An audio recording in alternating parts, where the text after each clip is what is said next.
Okay, so last time we talked about somewhat of the Civil Rights Movement, the Voting Rights Act, the Civil Rights Act of 1964, and how we've seen progress being made on issues like racial discrimination, religion, and so on. All right, so we'll start by discussing gender discrimination. Originally, women had no rights once they got married. They were essentially legally part of their husband's identity. They were no longer separate individuals. They couldn't own property, keep their own wages, or sign a contract. So basically, legally, they didn't exist separate from their husband. They had no separate identity anymore. And when women tried to join professions like being a lawyer or a doctor, originally the Supreme Court said no. Originally they said women cannot be doctors and they cannot be lawyers. So it wasn't really until the end of the 1800s that women got the right to become lawyers and doctors and work in various professions. Also, state law gave husbands the right to sell the property without their wife's permission. More often than not, the woman's name wasn't even mortgaged. Even if she was helping to pay the mortgage, legally, she was not on the documents, so the husband could sell their house without notifying her. Also, most women couldn't get a credit card on their own without it being in their husband's or father's names until 1974. If a teacher got married, she could be fired because she was no longer seen as necessary because she had a husband. And pregnant women could be fired because they were pregnant.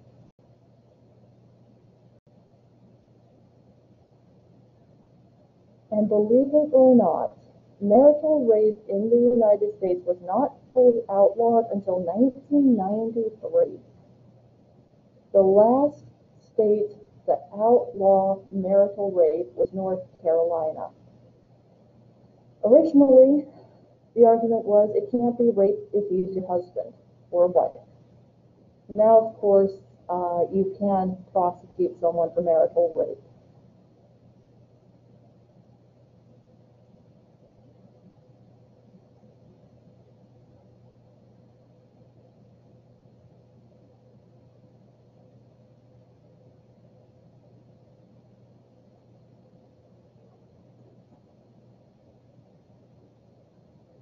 Also, not to fully depress you guys, but statistically speaking, when we look at sexual assault in the United States, 1 in 5 women are usually raped in their lifetime compared to 1 in 71 men.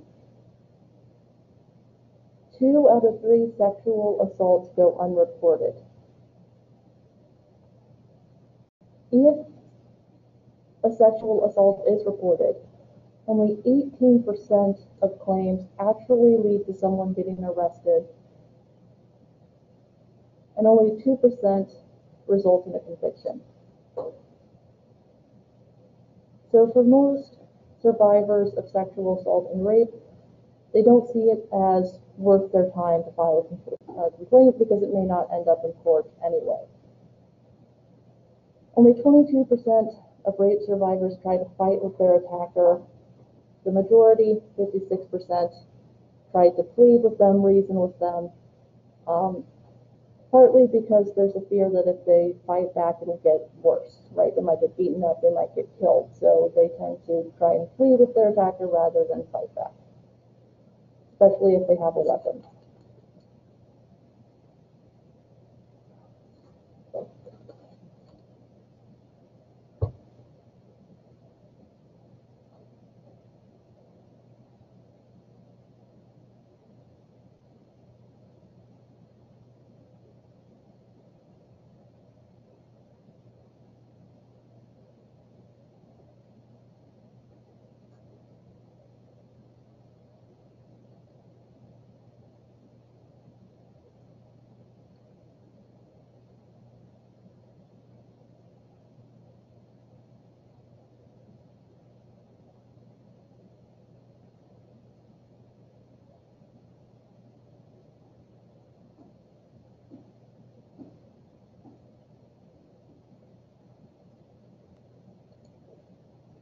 Now, in the 1960s, we saw the civil rights movement, but we also saw the women's rights movement. Women who had been involved in civil rights began pushing for their own rights, pushing to get paid a fair wage, pushing for jobs not to be separated based on gender.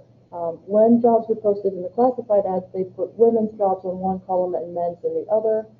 And women's were mostly jobs like teacher, secretary, legal assistant, things like that. So at the end of the 1960s, the Equal Rights Amendment was proposed. And what it would have done was outlaw discrimination on the basis of sex. And supporters said, look, it's necessary to end discrimination against women, to outlaw unequal pay or separate jobs or telling women they can't have a credit card in their own name. Those who opposed it said it's socially disruptive. It's going to introduce changes society is not ready for. One of the biggest opponents was a woman named Phyllis Schlafly, and she said that the Equal Rights Amendment would make it so we would have to have unisex bathrooms and that women would have to be eligible for the draft.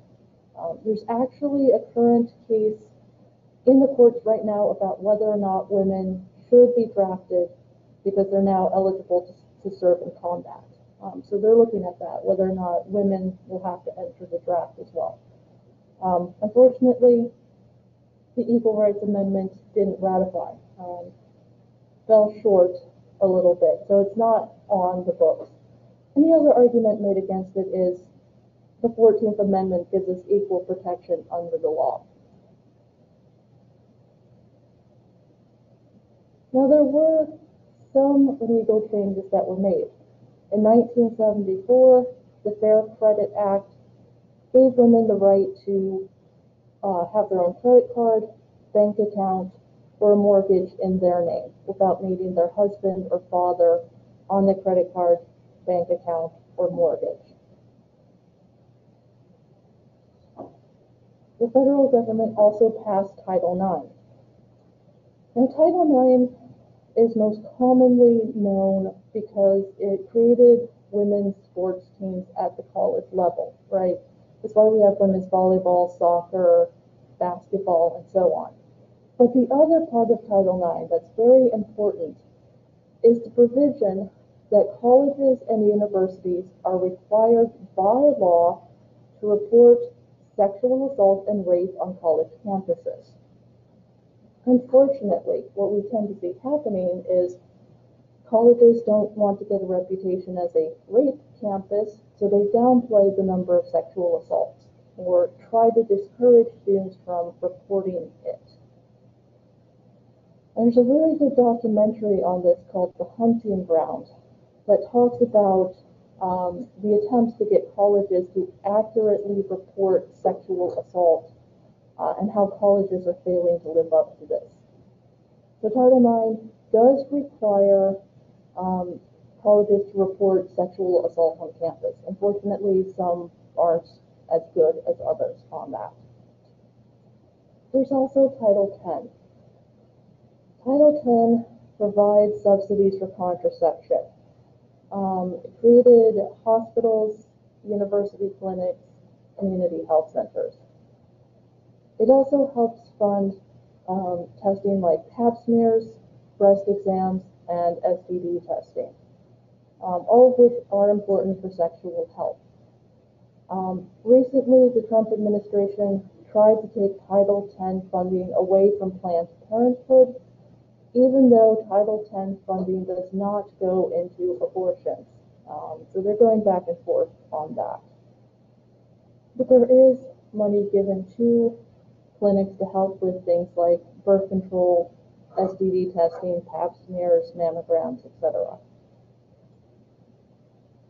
There's also, of course, changes in sexual harassment. If you've ever watched the show Mad Men, there's clear examples of sexual harassment in the workplace. And unfortunately, that was fairly common in the 60s, 70s, even up into the 80s. and women were expected to just ignore it. Now, of course, you can file a complaint for sexual harassment, both men and women. And there's two types. The first is what they call the quid pro quo. Basically, if you sleep with me, I'll give you a promotion, right? Very blatant, very obvious sexual harassment. That's not necessarily what we're seeing as much these days. What we're seeing these days is what's called a hostile work environment, where there are comments, jokes, inappropriate touching that can lead someone to feel uncomfortable in the workplace, comments that are very sexually charged that make someone not want to go to work.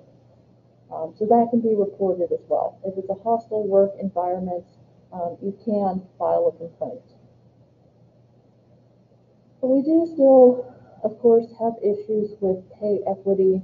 Statistically speaking, women make about 78 cents for every dollar men make. It gets worse for minority women. Hispanic and Black women make even less than their white counterparts.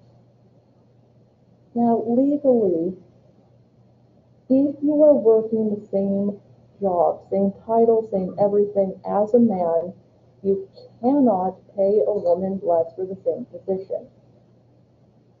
It used to be the case that if you thought you were being paid less than a male counterpart, you only had 180 days to file a complaint within getting hired. But most people aren't talking about their salary within the first 180 days, right? You don't walk in and say, hey, how much are you making? In some cases, women didn't find out for years. So the Obama administration helped organize the Lilly Ledbetter Act. If you're working and you find out 2 years later that you're not getting paid the same as a colleague, you can file a complaint. Now, part of the problem with pay inequity is tied to two different factors. One, women are not often in very high management positions like CEO. And two, there are issues if women have children. They call it the mommy trap. If you step out of the workplace, even temporarily, to have a child, it's harder to get a promotion. It's harder to move up in the ranks. For women in academia applying for tenure, if you are on the tenure track, which is usually 3 to 5 years, and you have a child during that time period, it's going to take even longer. So part of it's tied to the type of work a woman might be doing and whether or not she has children.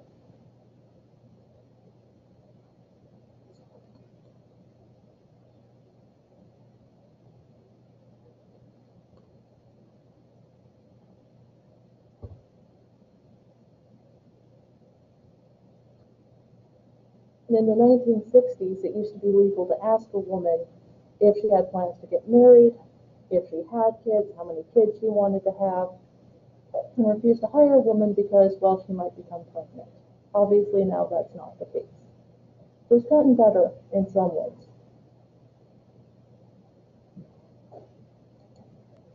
Okay, in terms of Latinos, Hispanics, and civil rights, Mexican Americans also face issues with segregation in schools, not being allowed to vote,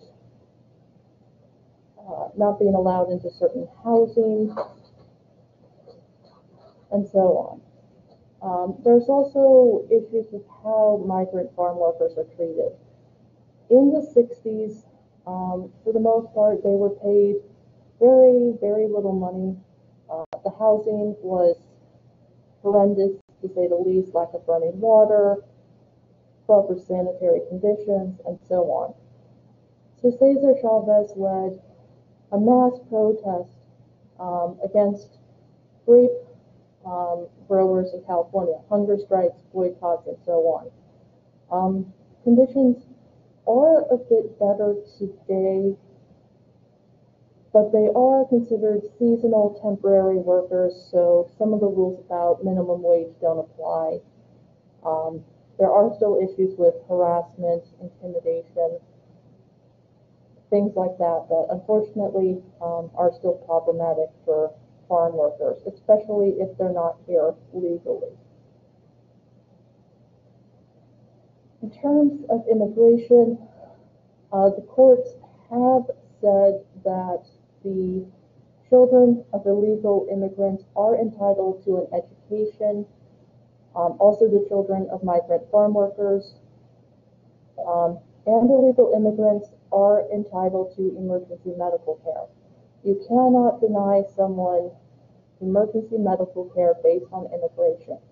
So if an illegal or undocumented immigrant gets injured at work and needs to go to the hospital, by law, the hospital is required to treat them.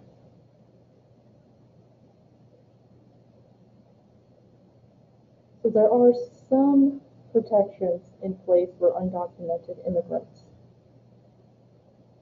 There's also, of course, the discussion around the dreamers, the children who were brought illegally as children, but have been obeying the law, mostly grew up in the U.S., they are somewhat being given a path to citizenship. And one of the, I don't want to say easiest because that's not quite right, but quickest ways to get on the path to citizenship is for the dreamers to join the military. It's not guaranteed, but they have a much better shot of getting a path to citizenship if they serve in the military.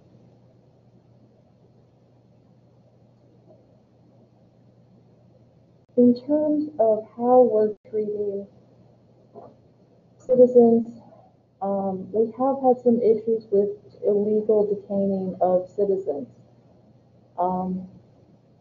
There was a program in place that required state and local police to run the fingerprints of someone arrested through Homeland Security database. If you come into this country legally, you are fingerprinted to establish your identity. So if they suspected someone of being here illegally, they had to run their fingerprints through the system, and if they couldn't find them, then they were told to turn them over to ICE.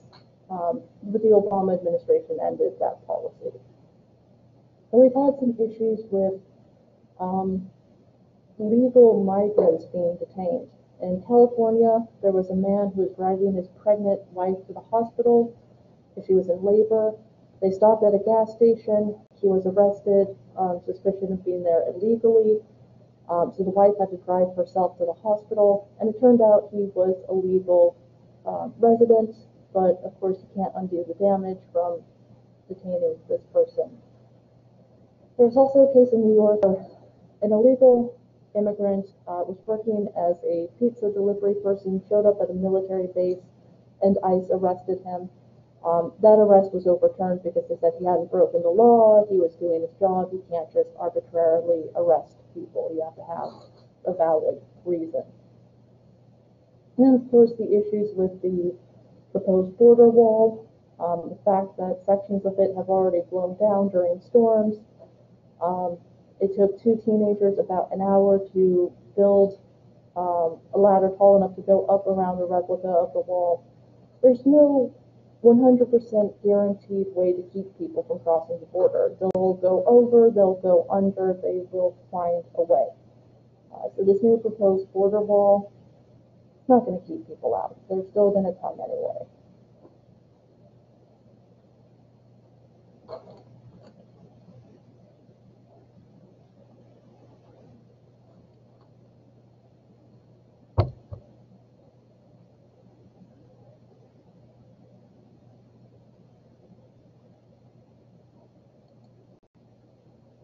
Okay, in terms of Asian Americans, in the 1800s, up until about the early 1940s, there was a law called the Chinese Exclusion Act that barred Chinese immigrants from coming to the U.S.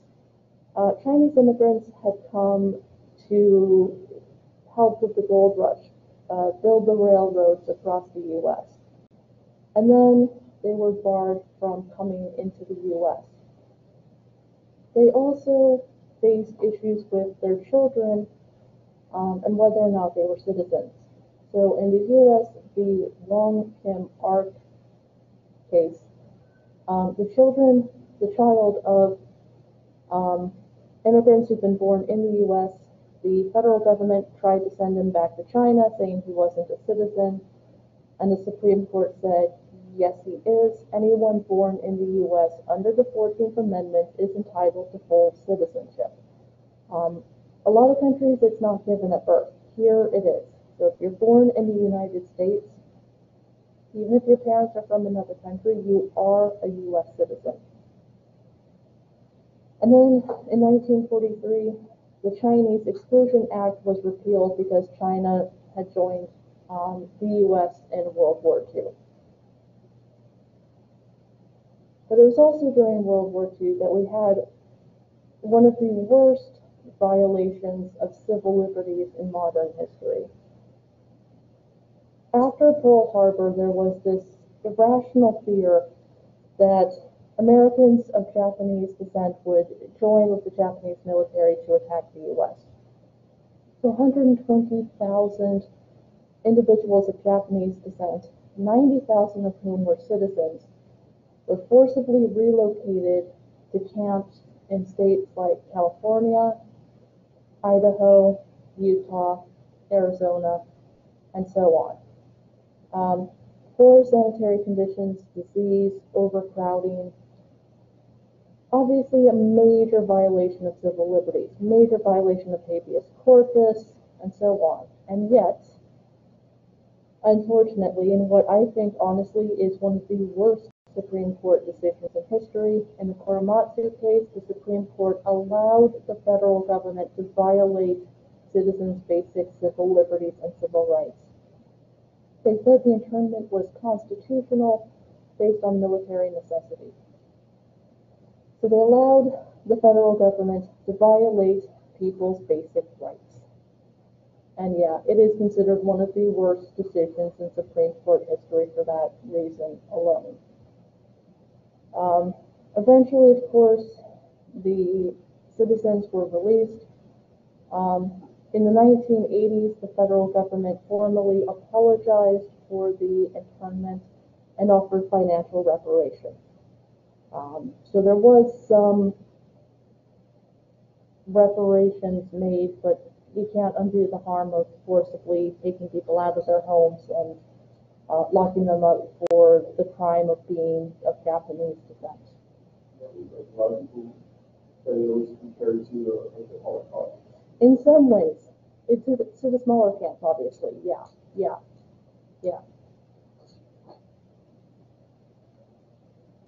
Which is ironic, because we're talking about how, oh, Nazi Germany is evil, and then, yeah. And then in the Lao case, this is where the Supreme Court said, look, you have to provide an education for students for whom English is not their first language. You can put them into English as a second language class, but you still have to educate them. So you can create a class where it's majority Spanish speaking and they're learning English before you put them into an English only classroom, but you still have to educate them. You have to make provisions and you have to help them get an education. So you can offer bilingual education, English as a second language. You just gotta make sure they're getting educated.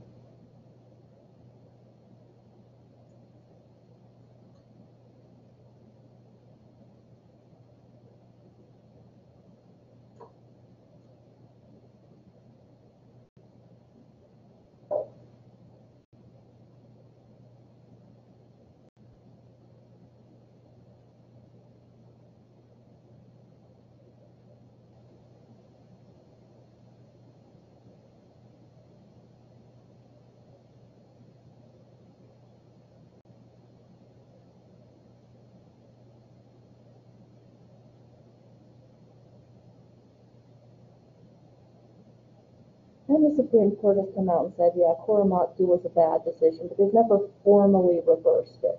They basically just said that was a mistake, but unless it comes up again, of course, we're not going to reverse it.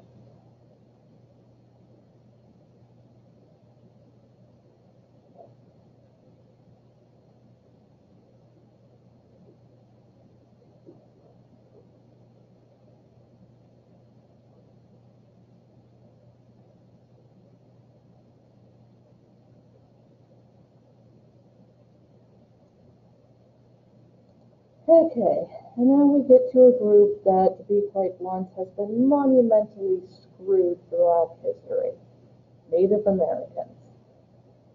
Even though they were here first, they were not granted citizenship until 1924, when Congress said everyone born in the U.S. is a citizen. Yeah, yeah. Don't even get me started on that. Okay. And of course, over time, they've been trying to get back the land that was illegally seized by the federal government through very dubious treaties or blatant stealing of the land through things like the Trail of Tears. They've been somewhat successful, but it's kind of hard to get the land back. There's been some compensation, but largely what the government's done to make up for the land seizure is to give them the right to sovereignty. So if you go onto sovereign tribe territory, you're subject to the laws of that tribe, not the U.S. government. If you break a law on Seminole land, you have to deal with the justice system there. If there is a murder on a reservation, local, state, and federal law enforcement have to get permission from the tribe to come onto the land to investigate, because they do not have jurisdiction on the reservation.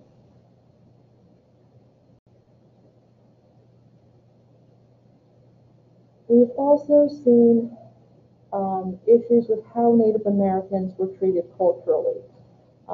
Throughout the 1800s and early 1900s, Native American children were forcibly sent to boarding schools where they were not allowed to speak their language, practice their culture, forced to become Christian, and stripped of their identity.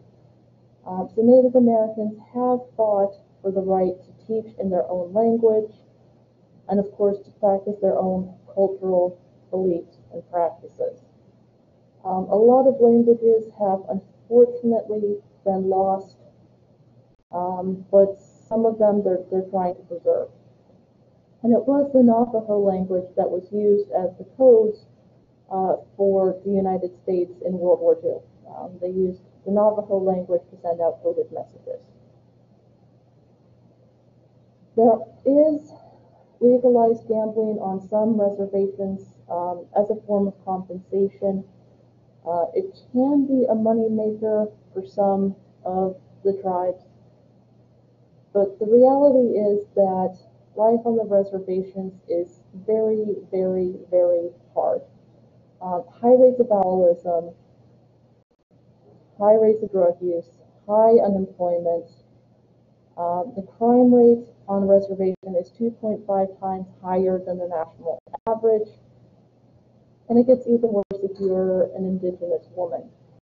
1 in 3 Native American are sexually assaulted at some point in their lives, and 84% of Native American women have experienced some form of violence in their lifetime. They also, unfortunately, tend to go missing at higher rates compared to non-Native women, but they don't get as much attention when they disappear. And this was a big problem in Canada. There was a stretch of Highway 16 called the Highway of Tears, because more than 40 Indigenous women went missing or were murdered along that stretch of road before the authorities started paying attention to the fact that there was a serial killer or serial killers operating along that highway. And so the Canadian government has been trying to rectify it. Our government has made some attempts to deal with that, but unfortunately, for Native American women, if they go missing, it's not going to end well.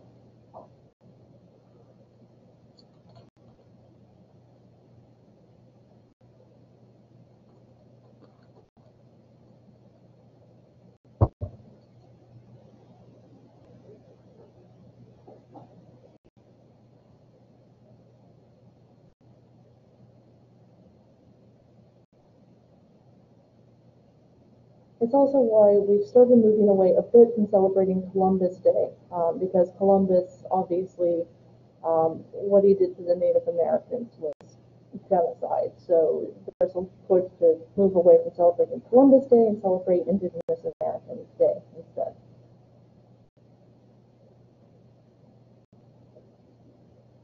Okay? I mean, we should tell the true story of what happened and try to be. When I was younger, it was all about go and go ahead, Mm-hmm. and then all of a sudden, Yeah. Yeah. I mean, Thanksgiving I'll get a pass because it's kind of changed over the years anyway, and people are being a bit better about how they tell the story. Columbus Day, I think we just need to abolish that. There's no reason we should be celebrating Columbus. Also, he wasn't even the first person to discover America anyway, so it was America Vespucci, why it's called America. Okay. In terms of other groups that have faced issues, disabled Americans are protected under the Americans with Disabilities Act, or the ADA. What this does is it says that there has to be equal employment rights for disabled individuals, access to public businesses, so things like handicapped parking, wheelchair ramps, elevators if it's more than one floor, things like that. Also, illegal to discriminate in employment, housing, or healthcare for the disabled. So you can't refuse to hire an office worker because they're in a wheelchair. Obviously, we still have problems with this. There are buildings that are fairly old where you're just not going to be able to get in. And there have been problems with things like public transportation, airplanes. There was one flight where they didn't put down a ramp, so a disabled man was forced to crawl onto the plane. That's a problem. Another case where a woman with Parkinson's or something else was tied to a wheelchair. She couldn't stop moving and then left there by the airport people. Yeah, obviously that's a big problem. Issues with, like, Boston and New York, some of the subway stations aren't completely handicap accessible, and that's definitely a problem. In terms of homosexuality, the LGBT community used to be illegal. You used to be able to be fired from any job for being gay. You couldn't work for the federal government if you were homosexual. And in 1993, Congress passed what they thought was a compromise under Don't Ask, Don't Tell, where gays could serve in the military as long as they hid their orientation and didn't have a relationship while in the military. Yeah. Obviously, that didn't quite work out. What ended up happening was people were involuntarily outed. Sometimes they were outed by a former boyfriend or girlfriend or a commanding officer. And so there were lawsuits, and eventually in 2011, President Obama repealed Don't Ask, Don't Tell, and said if you're gay, lesbian, bisexual, you can serve in the military. We're not going to discriminate on the basis of sexual orientation. Now, President Trump has said that transgender individuals cannot serve in the military. Under the Obama administration, they could. Right now, they can't. Same-sex marriage, of course, is now legal in all 50 states.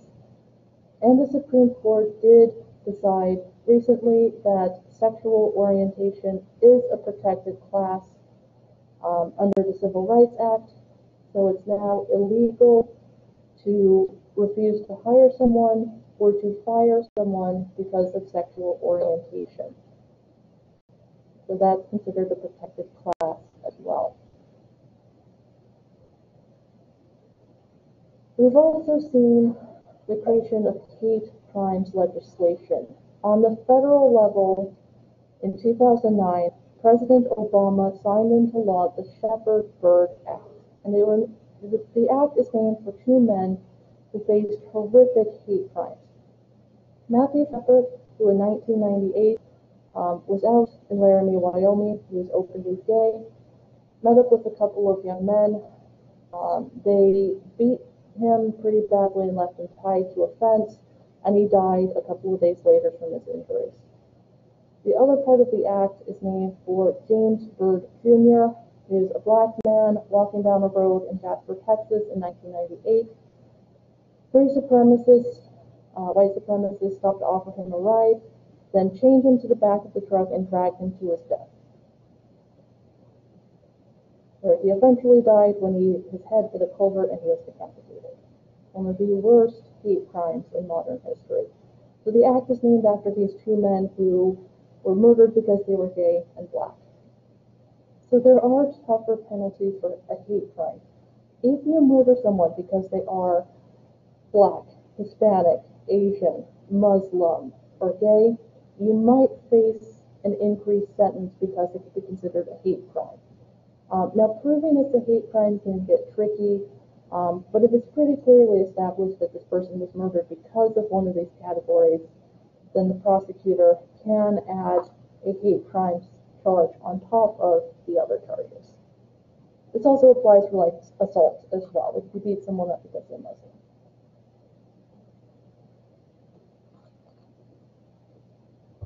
By the way, Matthew Shepard, his family couldn't bury him because they were afraid people would desecrate his grave. So his ashes are actually interned at the National Cathedral in Washington, D.C., because the family didn't have any safe place to bury him.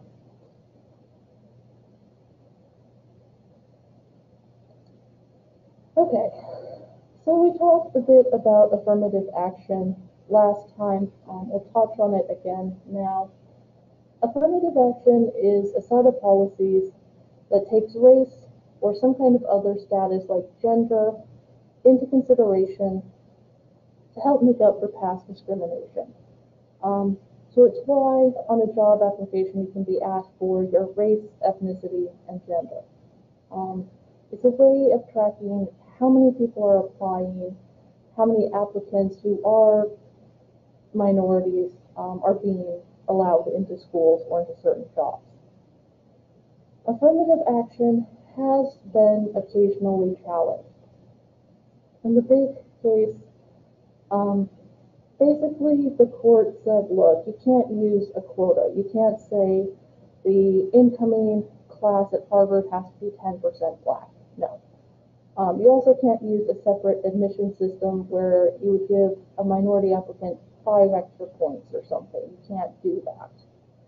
So you can't use a quota system, and you can't do a separate admissions system. But by and large, affirmative action has been upheld as serving an important and compelling interest. And there's been 2 challenges to affirmative action in schools where the court has upheld affirmative action. In the Grutter case, Barbara Grutter had applied to the University of Michigan Law School and claimed she didn't get in because the school discriminated against white applicants who had equal or better test scores and grades than African Americans. And the court said, look, racial categories can be used to support diversity. You can't toss out race as an admissions factor. And then more recently, in Fisher v. University of Texas, Abigail Fisher, a white student, said she was denied admissions on the basis of race, but the school was able to prove that her test scores were lower than the average applicant, as were her grades, so they denied her admissions not based on race, but because she, quite frankly, wasn't the best applicant. Yeah. And so the Supreme Court tossed out her case and said, sorry, but you can't prove that you were discriminated against on the basis of race. So affirmative action is allowed in terms of things like employment and school admissions.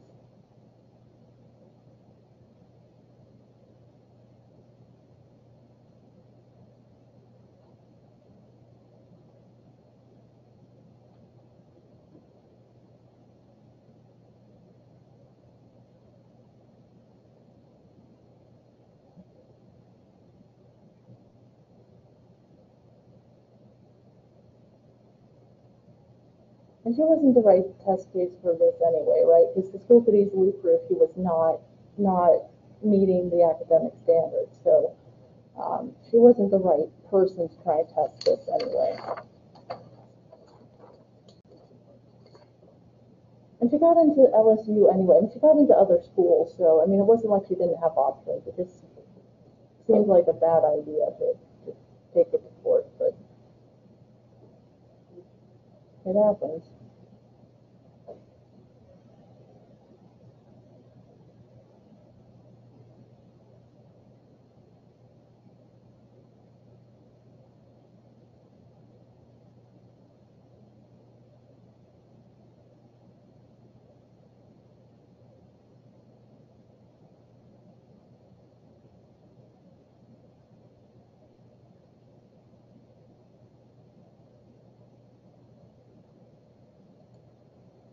All right, so in terms of civil rights today, when surveyed, 74% of blacks and 44% of whites think racism against blacks is a widespread problem. That percentage is going up amongst whites because of recent cases of police violence, that the deaths of people like George Floyd and others, Breonna Taylor, have kind of increased awareness about civil rights issues. And we tend to see a liberal and a conservative argument on civil rights and affirmative action. The more conservative argument is that traditional American rights are individual rights. That the rights of individuals and not groups. And so they argue that affirmative action focuses on group rights, and that the Constitution is colorblind. So affirmative action for them violates the Equal Protection Clause. Liberals, on the other hand, say, look, the essence of discrimination is that you are targeting an entire group. African Americans as a whole could not vote, could not go into certain restaurants or neighborhoods. So they argue that discrimination has to be attacked on a group basis. You can't have each individual who's discriminated against filing a complaint. It would take years for the courts to sort that out. So their argument is that affirmative action is necessary because an entire group was discriminated against, so we need to fix it for the entire group. And there's also the argument that affirmative action can be seen in ways we don't really think about. For example, a benign quota. Benign quotas can be used to promote diversity. And so we see the government giving veterans a hiring preference in government jobs. If you've served in the military, you're given extra consideration to work for the state or federal government. And you also see companies like Starbucks touting how they hire veterans. And nobody really has a problem with that, right? Nobody's like, oh, veterans, yeah. I mean, they're like, yeah, cool, they're getting a job. This is great. They're being reintegrated into civilian life. So it seems kind of a benign quota, right? Yeah, that's okay. We're okay with that. And we also, there's the argument that's made that the reality is, if you're the child of someone who's rich, you're pretty much guaranteed to get into whatever school you want. If mom and dad can give Harvard a $200,000 donation, they're probably not going to turn you down. If your parents went to Harvard, you're more likely to get in. If your mom is a philosophy professor at Notre Dame, you're more likely to get in, even if you don't have the grades. And 43% of white students at Harvard are admitted as legacy, meaning a family member went there, an athlete, or the child of a donor or faculty member. So it's never a level playing field anyway. It's never been a level playing field. And we saw that with the scandals around the celebrity parents basically buying their kids into college, right? It's usually not as blatant as that, but they do have an advantage. So the argument is made, look, it's never been a level playing field anyway. We're just trying to make it a little easier for people who don't come from a privileged background.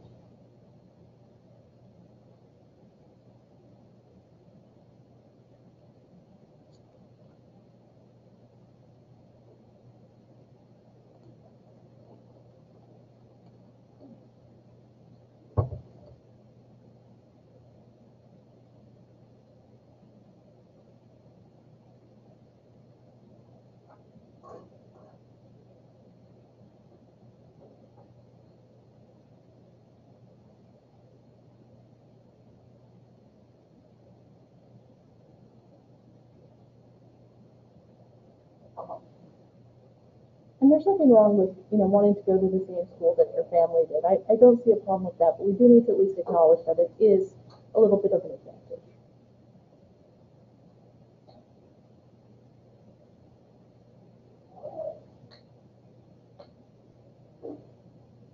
Okay, any questions?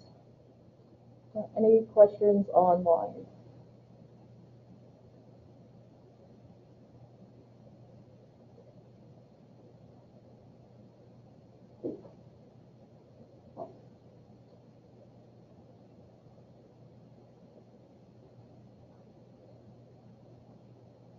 Okay, so I did want to discuss civil rights issues with you all because we've seen, of course, issues with the Black Lives Matter protests, questions about police bias and so on. And of course, this is a problem we've had since the beginning of the country. So I do want to show you a photo of Emmett Till, if you guys are familiar with him. He was a 14-year-old boy who was walking home from a grocery store.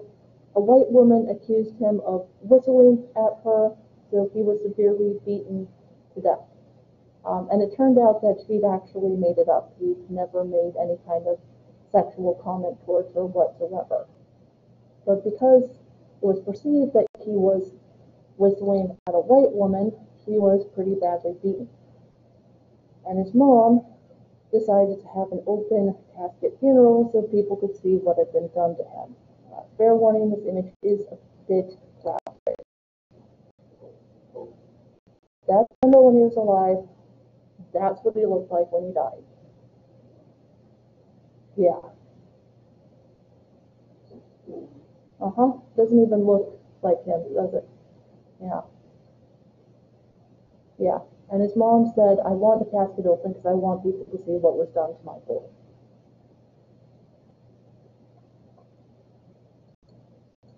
Okay. So, obviously, it's gotten a bit better, right? I mean, we don't see lynchings very much anymore. We don't really see people getting beaten up for, interacting with someone of a different race, but we do still see issues with civil rights today. So what are your thoughts on the ongoing issues? What do you think about like Black Lives Matter protests or the issues we're facing as a country?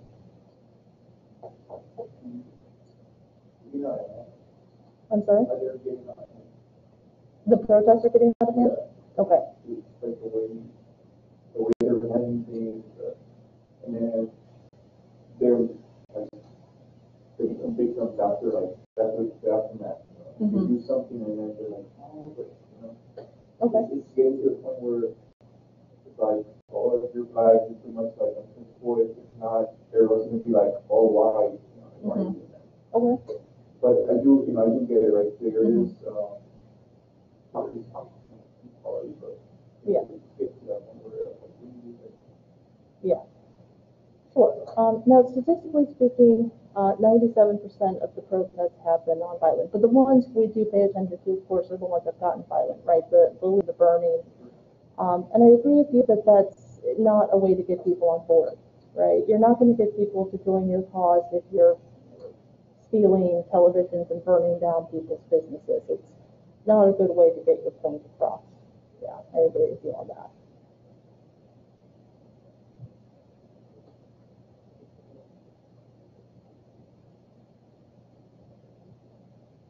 Do you guys trust the police?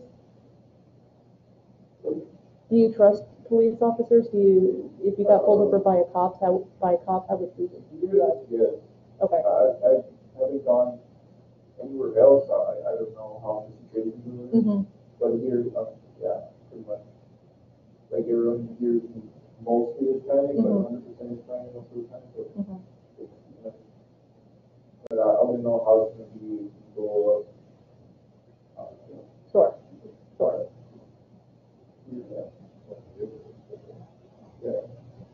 Yeah. Yeah, it's different down here because it's like 86% Hispanic, something like that. But if you went somewhere like Boston, it would be a different matter. I don't know how they can.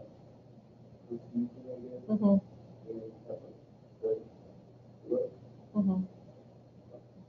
Fair enough.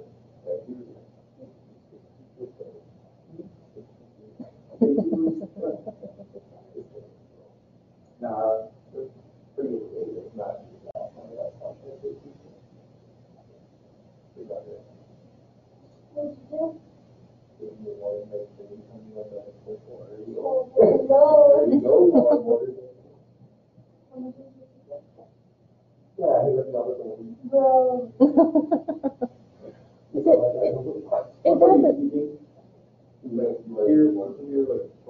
Yeah, yeah. I mean, inherently, if I interact with the police, most of the time it's going to be fine, right? Because I'm white, I'm fine. Like most places I go, I'm going to be fine. I mean, I would be a little nervous just because it's not exactly fun getting pulled over by the cops, right? Be like, ah. But no, I mean, I think for the most part, I'd be fine with it. For me, though, it's more a question of would I want to call the cops in a certain situation? Because if I was in a situation and I'm like, do I think the cops would handle this fairly? That's where I get a little like leery, like if I call the cops, what might happen? Do I want to or not? Yeah, yeah. So for me, it's like, I don't want to be a Karen, right? That white woman, but, you want to be careful with that. Like, obviously I'm not going to call the cops if someone's barbecuing, but like, if my neighbors are in a massive fight, I might hesitate and then I might be like, okay, I got to call the cops, but I'd have to think about it for a second first,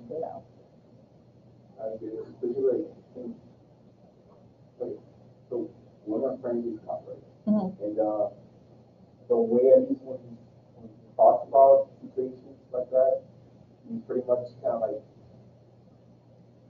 he just wants to pretty much like be safe for him, right, like him right. first, and then yeah, the rest, right? Yeah. Like he says like when he or something like that, he's like pretty much just like aware of everything. Sure. And then he says that sometimes they do escalate, Mm-hmm. where something it could just been like they just talk about it, it goes to like arrest, Yeah. assault. Yeah. Yeah. So, yeah, I mean, police officers, obviously, they do a very dangerous job, and you do have to worry about their safety. But like, for example, George Floyd, right? You're kneeling on someone's neck for over 8 minutes.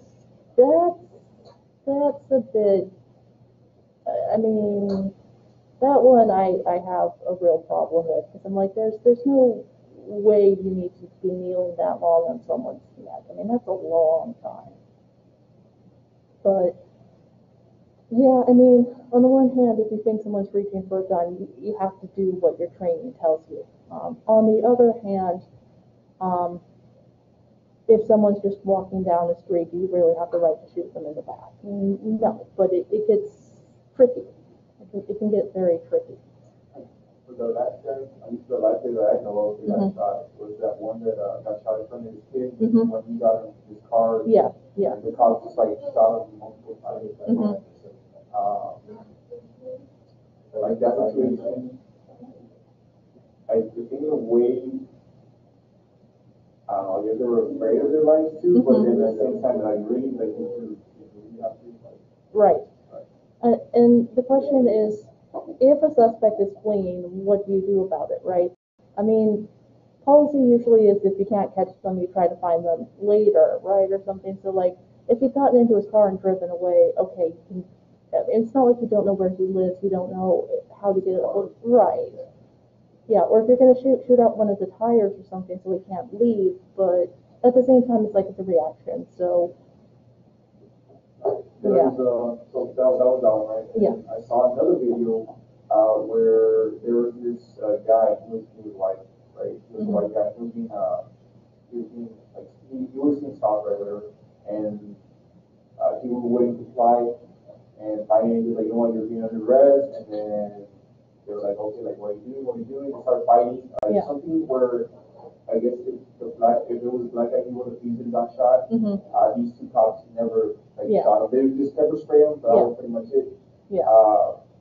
So the guy ended up shooting and killing one of them. Okay, yeah. And the other one was just just went pretty much. But, yeah.